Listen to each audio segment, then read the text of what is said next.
UP में महिलाओं को मिलेंगे 50-50 हजार रुपए। हाँ, ये खबर बिल्कुल सही है। चुनाव से पहले 20,000 की पहली किस्त, फिर 3 किस्तों में आएंगे 10-10 हजार रुपए। योगी सरकार का बड़ा ऐलान। यूपी सरकार विधानसभा चुनाव से पहले महिला वोट बैंक को साधने के लिए बड़ी योजना लागू कर सकती है। इसके तहत महिलाओं को 50-50 हजार रुपए की आर्थिक सहायता दी जाएगी।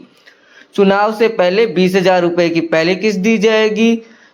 चुनाव के बाद भाजपा की सरकार बनने पर 10,000 रुपए की 3 किस्त दी जाएगी। सरकार योजना को लेकर मंथन शुरू हो गया है। दरअसल पिछले साल बिहार विधानसभा चुनाव में बड़ी जीत दर्ज करने के बाद भाजपा की नज़र अब यूपी पर है। बिहार में जिस तरह चुनाव से पहले महिलाओं के खातों में 10-10 हजार रुपये भेजे गए थे, उसी तर्ज पर यूपी में भी योजना शुरू की जाएगी। योगी सरकार विधानसभा चुनाव की तैयारियों में जुट गई है। जेएनजी आंदोलन के बीच सरकार महिला वोट बैंक को साधने के लिए बड़ी योजना पर विचार कर रही है। महिलाओं की सहायता और आर्थिक स्वावलंबन के लिए योजना पर विचार किया जा रहा है। महिला कल्याण विभाग के जरिए योजना प्रस्तावित की जाएगी। योजना के तहत महिलाओं को 50,000 रुपये की आर्थिक सहायता देने पर विचार हो रहा है। गरीबी रेखा से नीचे परिवारों की महिलाओं को प्राथमिकता। सरकारी योजना में SC/ST परिवार की महिलाओं के साथ BPL परिवारों की महिलाओं और आर्थिक रूप से कमजोर परिवारों की महिलाओं को प्राथमिकता देगी। इसमें ऐसे परिवार की महिलाओं को शामिल किया जा सकता है जिनकी आय 12 लाख रुपए से ज़्यादा नहीं है।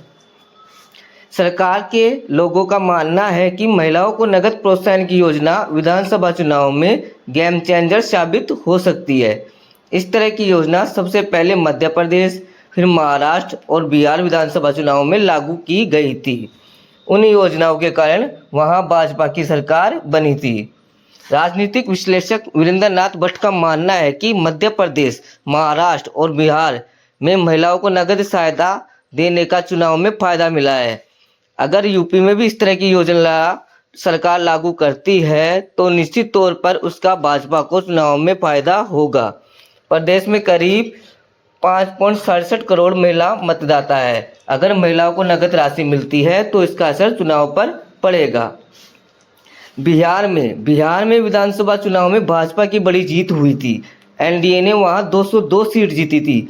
एनडीए की उम्मीद से ज़्यादा जीत में महिलाओं के अभूतपूर्व समर्थन और वोटों का आधार माना गया है। महिलाओं के एनडीए के लिए इस झुकाव की वजह चुनाव से पहले जीविका दीदी के खाते में भेजे गए 10-10 हजार रुपये रहे हैं। योगी सरकार के मंत्री, भाजपा के पदाधिकारी और राजनीतिक विश्लेषक भी यही मानते हैं। इसलिए मध्य प्रदेश की लाडली बहन योजना, महाराष्ट्र की CM माझी बहन लड़की, हरियाणा की दीनदयाल लाडो लक्ष्मी के बाद अब यूपी में भी महिलाओं और बेटियों के वोट को साधने के लिए भाजपा गेम चेंजर योजना लागू कर सकती है। हरियाणा, महाराष्ट्र, दिल्ली और बिहार में भाजपा एनडीए की जीत हुई थी। इसके बाद यूपी के CM योगी भाजपा और वैचारिक संगठनों के लिए यूपी विधानसभा चुनाव 2027 किसी बड़ी चुनौती से कम नहीं है। यूँ तो CM योगी सबसे लंबे समय तक CM रहने और सबसे लंबे समय तक भाजपा सरकार चलाने का रिकॉर्ड अपने बिहार में जिस तरह के नतीजे आए, अब वैसा ही प्रचंड जीत को लेकर दबाव बढ़ गया है। यूपी विधानसभा चुनाव का आगाज जनवरी 2027 के पहले सप्ताह तक हो जाएगा। इसलिए सरकार जल्द से जल्द महिलाओं को लेकर योजना शुरू करने जा रही है। बिहार में CM नीतीश कुमार के नेतृत्व वाली एनडीए सरकार ने मुख्यमंत्री महिला रोजगार योजना लागू की। इसका उद्देश्य हर परिवार की एक महिला को स्वरोजगार से जोड़ना था। इसके लिए हर परिवार की एक महिला को विधानसभा चुनाव से पहले 10,000 रुपये की आर्थिक सहायता दी गई। रोजगार शुरू करने के बाद सरकार उसका आकलन करेगी। इसके बाद अधिकतम 2 लाख रुपए की आर्थिक सहायता कामकाज को आगे बढ़ाने के लिए दी जाएगी। नीतीश सरकार ने 25 लाख महिलाओं के खाते में 10-10 हजार रुपये ट्रांसफर किए। इसमें करीब 500 करोड़ रुपए खर्च किए। विधानसभा चुनाव में एनडीए को 202 सीटों के साथ प्रचंड बहुमत मिला। इसके बाद तमाम राजनीतिक विश्लेषकों का कहना है कि इस प्रचंड जीत में जीविका दीदी के खाते में गए 10-10 हजार रुपए का बड़ा योगदान है।